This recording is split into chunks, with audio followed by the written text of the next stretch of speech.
नमस्कार दोस्तों, स्वागत है आपका हमारे चैनल एडू एथिक्स में। तो कैसे हैं आप सब लोग। और अगर आप हमारे वीडियोस को देख रहे हैं और उनको पसंद कर रहे हैं तो प्लीज़ हमारे चैनल को भी ज़रूर सब्सक्राइब करिएगा। मैं शीजा माथुर आज आपके सामने प्रस्तुत करने वाली हूँ वसंत भाग 1 का पार्ट 15 नौकर। तो आज हम नौकर शुरू करेंगे। तो नौकर, आप देखिए इधर ये जो पिक्चर बनी हुई है ये किसकी पिक्चर है? ये है गांधी जी की पिक्चर।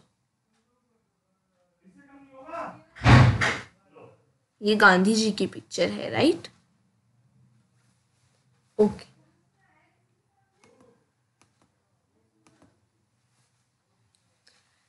तो गांधी जी जो है, आपने उनके चर्चे तो बहुत सुने होंगे क्योंकि उन्होंने हमको आज़ादी दिलवाई है और गांधी जी काफ़ी अच्छे इंसान भी थे।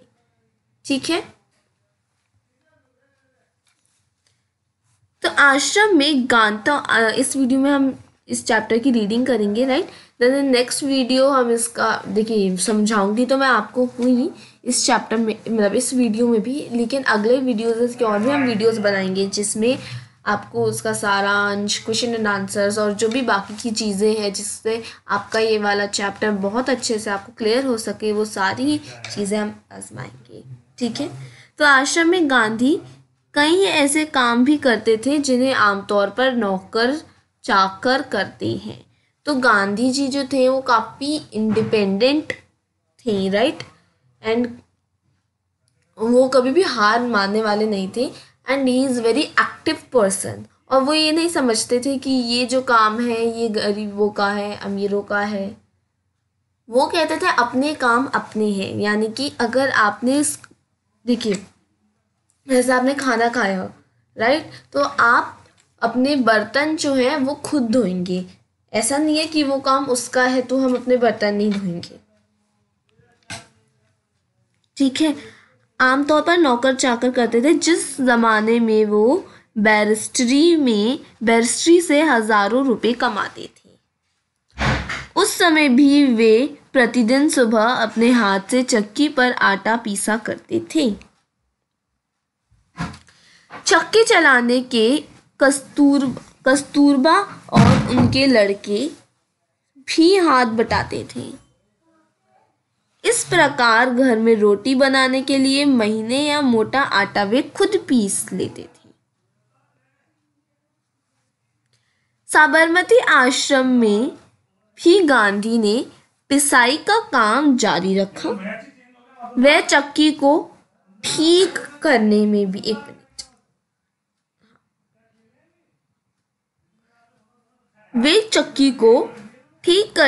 भी कभी कभी घंटों मेहनत करते थे, यानी कि चाहे कितना भी समय लगे वो अपना काम खुद करते थे। और वैसा नहीं समझते थे कि चक्की पीसना, बर्तन धोना, रोटी बनाना ये काम दूसरों का है। वो खुद वो काम करते थे, यानी कि अपना काम तो वो खुद ही करते थे। उनको काम करना बहुत पसंद था क्योंकि वो एक एक्टिव और इंडिपेंडेंट पर्सन थी। एक बार एक कार्यकर्ता ने कहा कि आश्रम में आटा कम पड़ गया है। आटा पिसवाने में हाथ बटाने के लिए गांधी फौरन उठकर खड़े हो गए। गेहूं पीसने से पहले उसे बीनकर साफ करने पर वह जोर देते थे। कौपीनधारी इस महान व्यक्ति को अनाज बीनते देखकर उसने मिलने वाले लोग हैरत में पड़ जाते थे। बाहरी लोगों के सामने शारीरिक मेहनत के काम करते गांधी को शर्म नहीं लगती थी। एक बार उनके पास कॉलेज के कई छात्र मिलने आए। उनको अंग्रेजी भाषा के अपने ज्ञान का बड़ा गर्व था। गर्व मतलब होता है घमंड था कि हमको अंग्रेजी आती है, इंग्लिश आती है। ठीक है। छात्रा मतलब स्टूडेंट्स आए थे गांधी जी से मिलने कॉलेज के। गांधी से बातचीत अंत में वे बोले, तो गांधी से बातचीत करने के बाद, थोड़ी बातें करने के बाद वे क्या बोले, लेट्स सी।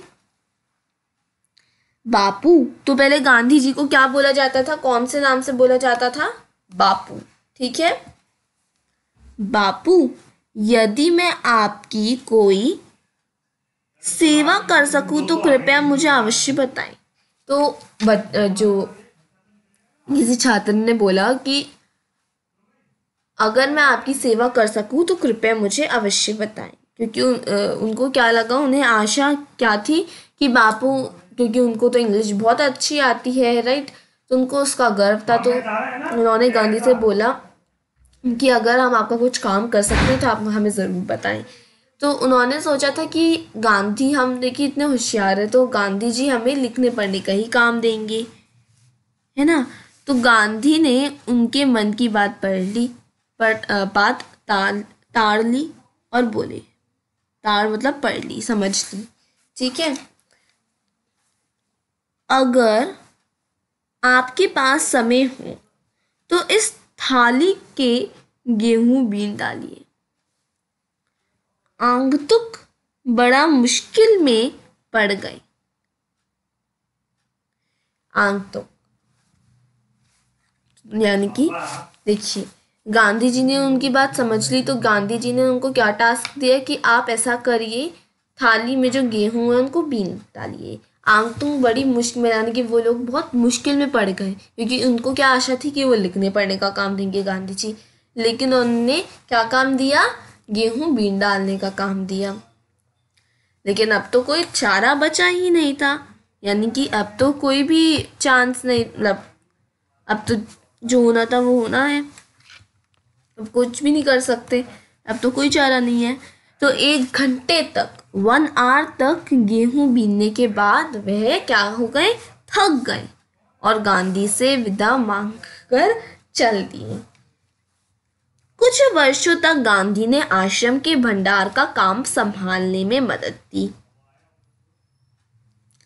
वर्ष मतलब साल।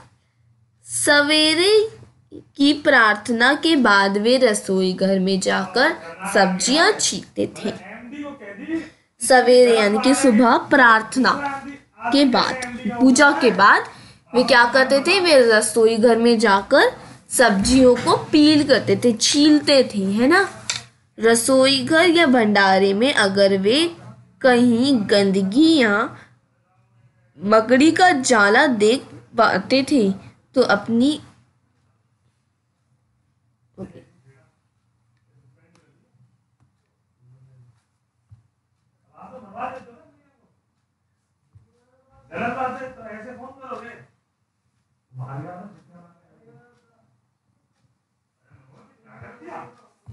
हाँ, देखिए,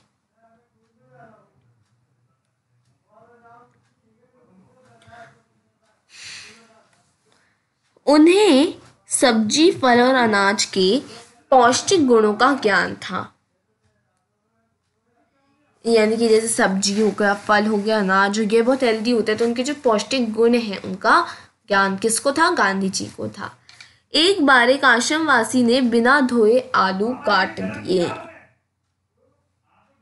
तो एक बार क्या हुआ, एक बार किसी आश्रमवासी, यानी कि आश्रम में कोई रहने वाला जो इंसान है, उसने क्या किया, उसने आलू को बिना धोए, बिना साफ की, क्योंकि आलू में आपने देखा होगा बहुत मिट्टी होती है, तो उसको साफ करना बहुत ज़रूरी होता है। तो आलू को बिना धोए क्या कर लिया, उसने छील दिया। आगे देखते हैं क्या होता है।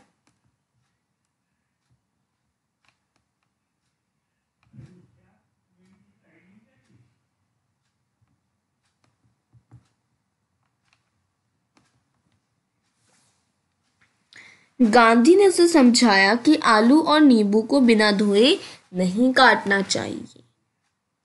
क्या नहीं करना चाहिए, जैसे आलू हो गया या फिर आलू हो गया, नींबू हो गया,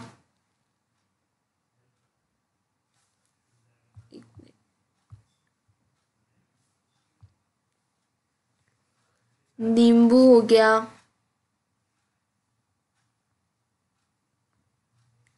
इनको क्या नहीं करना चाहिए, बिना धोए नहीं काटना चाहिए। क्या नहीं करना चाहिए, बिना धोए उनको नहीं काटना चाहिए, क्योंकि गांधी जी को सफाई बहुत अच्छी लगती थी। वो चाहते थे कि साफ रहे हर चीज।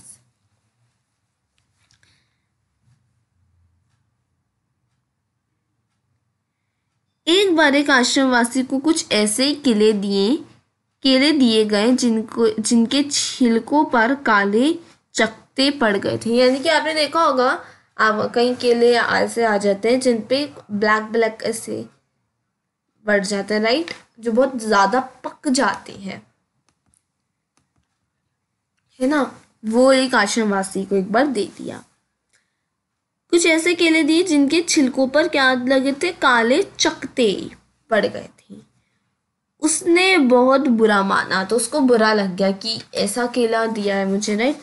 तब गांधी ने उसे समझाया कि ये जल्दी पच जाते हैं। तो गांधी जी ने बताया कि मैंने आपको, मतलब हम लोगों ने आपको ऐसे केले इसलिए दिए हैं क्योंकि ये जल्दी पच जाते हैं। तुम्हें खास तौर पर इसलिए दिए गए हैं कि तुम्हारा हाजमा कमजोर है। और हमने तो एक आश्रमवासी को जब ऐसा केला दे दिया, मतलब ब्लैक जिसमें धब्बे पड़े हुए हैं, चकत्ते पड़े हुए हैं, तो बुरा मान गया। तो गांधी जी ने बताया कि ये जो केला हमने तुमको ऐसा केला इसलिए दिया है क्योंकि ये जल्दी पच जाते हैं और हमको पता है कि तुम्हारा जो हाजमा है, डाइजेस्टिव सिस्टम जो है जिसे तुम डाइजेस्ट करते हो, वो कमजोर है। गांधी आश्रम वासियों को अक्सर स्वयं ही भोजन परोसते थे।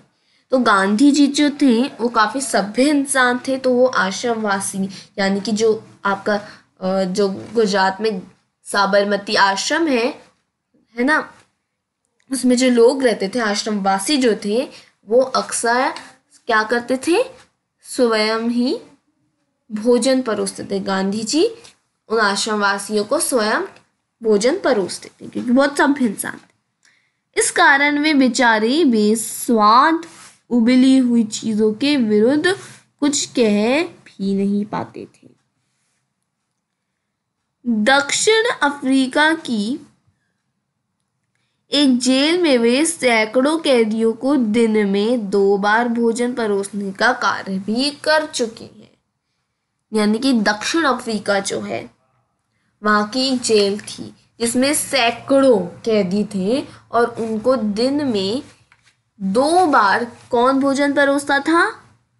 भोजन परोसने का कार्य उनको गांधी जी करते थे। आश्रम का एक नियम था, चलिए देखते हैं क्या नियम था, कि सब लोग अपने बर्तन खुद साफ करें। रसोई के बर्तन बारी बारी से, आगे पढ़ते हैं, नेक्स्ट पेज में जाएंगे, पहले इरेज करते हैं।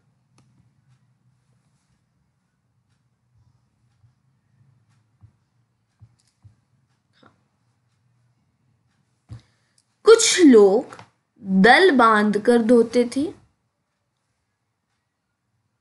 एक दिन गांधी ने बड़े बड़े पतीलों को, तो एक दिन गांधी जी ने क्या जिम्मेदारी ली, एक दिन गांधी जी ने, हाँ,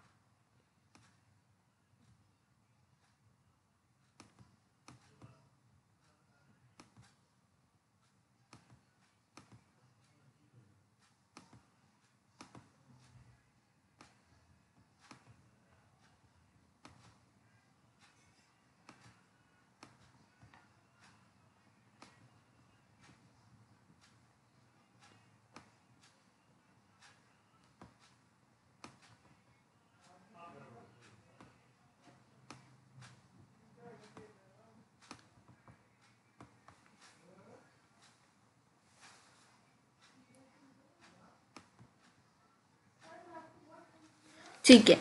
कुछ लोग दल बांधकर धोते थे। एक दिन गांधी ने बड़े बड़े पतीलों को खुद साफ करने का काम अपने ऊपर लिया। तो एक दिन गांधी जी ने क्या जिम्मेदारी ली, बड़े बड़े, जो बहुत बड़े बड़े पतीले होते हैं, राइट, उनको खुद साफ करने की उन्होंने जिम्मेदारी ली, अपने ऊपर लिया उस काम को। इन पतीलों को पेंदी में खूब कालिख लगी थी।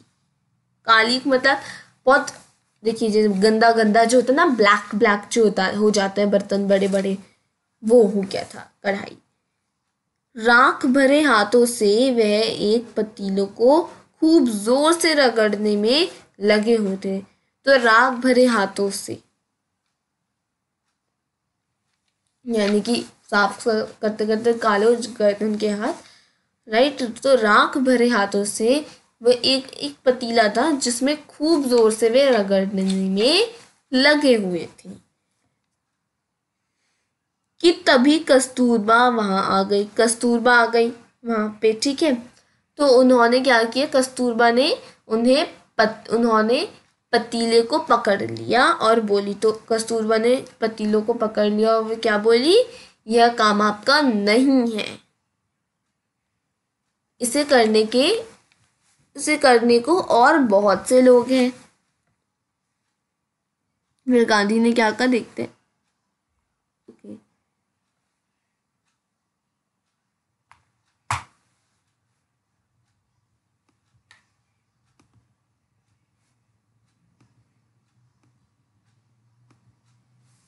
हाँ, उन्होंने पतीले को पकड़ लिया और क्या बोली वह बोली कि यह काम आपका नहीं है, इसे करने को और बहुत से लोग हैं।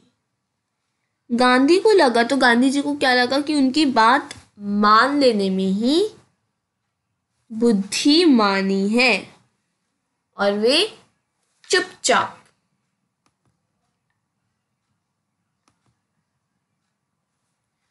चुपचाप कस्तूरबा को उन बर्तनों की सफाई सौंपकर चले आए।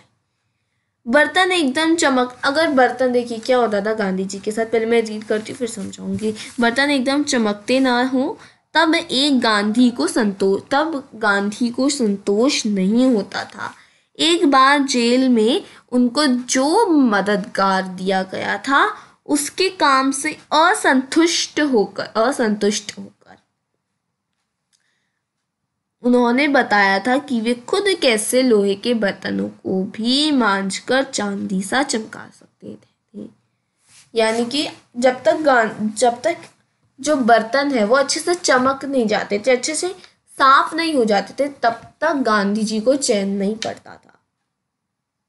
एक दिन वो एक किस्सा बता रहे हैं कि एक बार जब उनको जेल में एक मददगार मिला था, तो उसके काम से असंतुष्ट, यानी कि उसके के काम से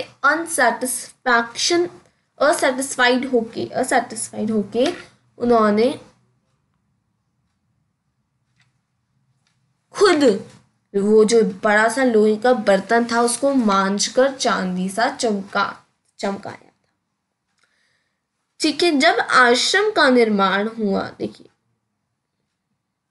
जब आश्रम का निर्माण हो रहा था, यानी कि जब आश्रम बन रहा था, उस समय वहां आने वाले कुछ मेहमानों को तबुओं में सोना पड़ता था। यानी कि जब वहां पे देखिए, जब आश्रम का निर्माण, यानी कि जब आश्रम बन रहा था, तो उस समय क्या होता था, उस समय वहां आने वाले जो मेहमान थे उनको तबुओं में सोना पड़ता था। एक नवागत को पता नहीं था कि अपना बिस्तर कहाँ रखना चाहिए, इसलिए उसने बिस्तर को लपेट कर रख दिया और यह पता लगाने गया कि उससे कहाँ रखना है। लौटते समय उसने देखा कि गांधी खुद उसका बिस्तर कंधे पर उठाए रखने चले जा रहे हैं। आश्रम के लिए बाहर बने कुएं में पानी खींचने का काम भी वे रोज करते थे। तो गांधी जी कुएं से पानी निकालने का काम भी खुद करते थे और रोज करते थे। एक दिन गांधी कुछ अस्वस्थ, यानी कि हेल्दी महसूस नहीं कर रहे थे और चक्की पर आटा पीसने के काम में हिस्सा बटा चुके थे। उनके एक साथी ने उन्हें थकावट से बचाने के लिए, यानी कि देखिए जो अस्वस्थ महसूस करते थे, वो जो चक्की है उसमें आटा पीसने के काम में हिस्सा नहीं बटा चुके। अच्छा, हाँ सॉरी, चक्की पर आटा पीसने के काम में हिस्सा बटा चुके थे असल में, ठीक है। वो अस्वस्थ महसूस कर रहे थे क्योंकि वो चक्की पर आटा पीसने का काम में हिस्सा बटा चुके थे, यानी कि उन्होंने चक्की पर आटा पीसने का काम कर लिया था। तो उनका एक साथी जो था उसने जब देखा कि गांधी जी बहुत थकावट में है, तो वो क्या करने लगा, थकावट से बचाने के लिए उसने क्या किया, अन्य आश्रम वासियों की सहायता से सभी बड़े छोटे बर्तनों में पानी भर डाला। लेकिन गांधी जी जो थे, गांधी जी को यह बात पसंद नहीं आई। मन में कुछ ठेस भी लगी। उन्होंने बच्चों के नहाने का एक टब उठा लिया और कुएं से उसमें पानी भरकर टब को सिर पर उठाकर आश्रम में ले आए। बेचारे कार्यकर्ता को बहुत पछतावा हुआ।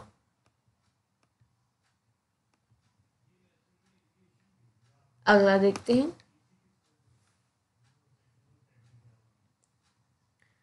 शरीर से जब तक बिल्कुल लाचारी न हो तब तक गांधी को यह बात बिल्कुल पसंद नहीं थी कि महात्मा यहाँ बूढ़े होने के कारण उनको अपने हिस्से का दैनिक शारीरिक श्रम न करना पड़े। उनमें हर प्रकार का काम करने की अद्भुत क्षमता और शक्ति थी। वे थकान का नाम भी नहीं जानते थे। दक्षिण अफ्रीका में बोअर युद्ध के दौरान उन्होंने घायलों को स्ट्रेचर पर लादकर एक दिन में 25-25 मील तक ढोया था।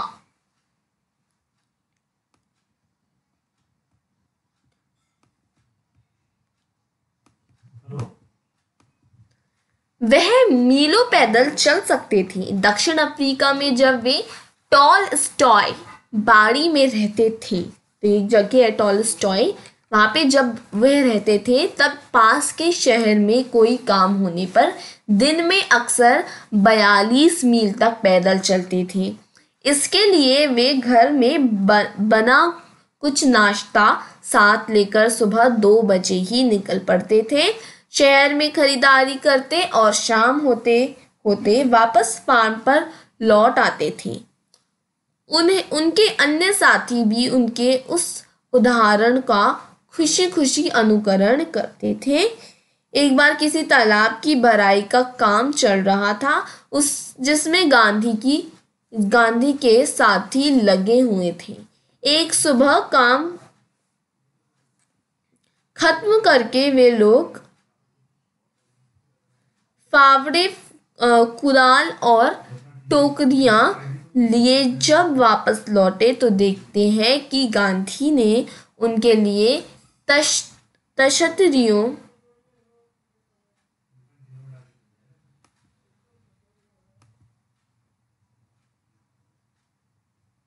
में नाश्ते के लिए फल आदि तैयार करके रखे हैं। एक साथी ने पूछा, आपने हम लोगों के लिए यह सब कष्ट क्यों किया? क्या यह उचित है कि हम आपसे सेवा कराएं? गांधी ने मुस्कुराकर उत्तर दिया, क्यों नहीं, मैं जानता था कि तुम लोग थके मांदे लौटोगे। तुम्हारा नाश्ता तैयार करने के लिए मेरे पास खाली समय था। दक्षिण अफ्रीका में रहने वाले भारतीय के जाने माने नेता के रूप में गांधी भारतीय प्रवासियों की मांगों को ब्रिटिश सरकार के सामने रखने के लिए एक बार लंदन गए और लंदन ओके, वहाँ उन्हें भारतीय छात्रों ने एक शाकाहारी भोज में निमंत्रण किया। छात्रों ने इस अवसर के लिए स्वयं ही शाकाहारी भोजन तैयार करने का निश्चय किया था।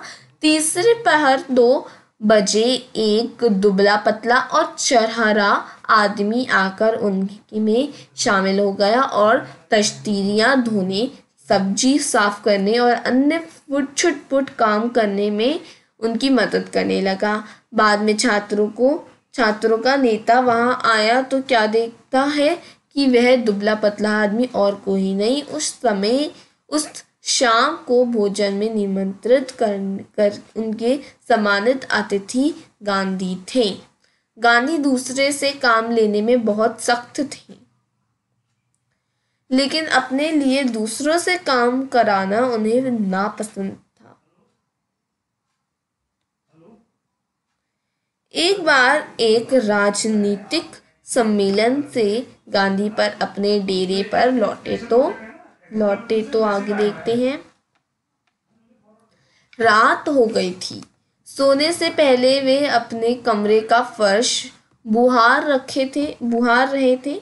उस समय रात के 10 बजे थे। एक कार्यकर्ता ने दौड़कर गांधी के हाथ से बुहारी ले ली। जब गांधी गांव का दौरा कर रहे होते उस समय रात को यदि लिखते समय लालटेन का तेल खत्म हो जाता तो वे चंद्रमा की रोशनी में ही पत्र पूरा कर लेना ज्यादा पसंद करते थे, लेकिन सोते हुए अपने किसी थके हुए साथी को नहीं जगाते थे।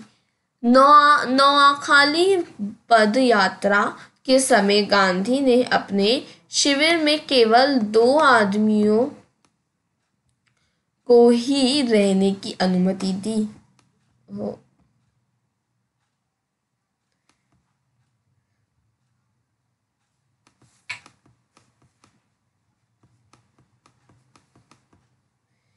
इन दोनों को यह नहीं मालूम था कि खाकरा कैसे बनाया जाता है। इस पर गांधी स्वयं रसोई में जा बैठे और निपुण रसोइये की तरह उन्होंने खाकरा बनाने की विधि बताई। उस समय गांधी की अवस्था 78 वर्ष की थी।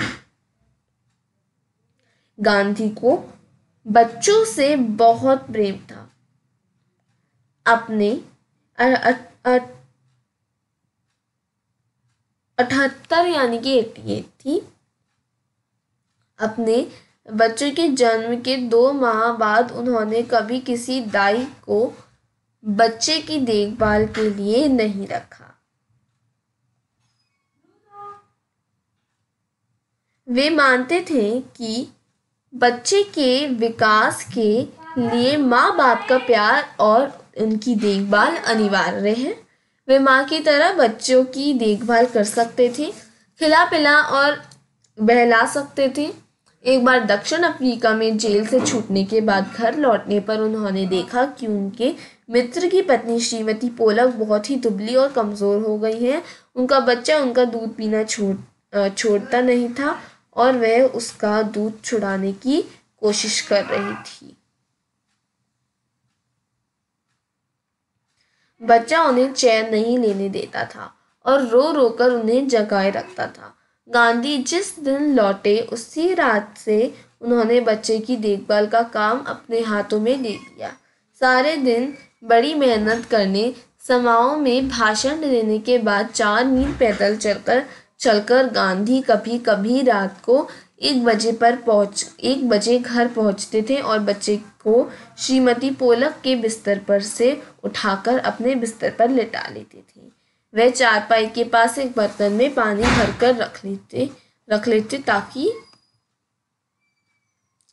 यदि बच्चे को प्यास लगे तो उसे पिला दे, लेकिन इसकी ज़रूरत ही नहीं पड़ती थी। बच्चा कभी नहीं रोता और उनकी चारपाई पर रात में आराम से सोता रहता था। एक पखवाड़े तक माँ से अलग सुलाने के बाद बच्चे ने माँ का दूध छोड़ दिया। गांधी अपने से बड़ों का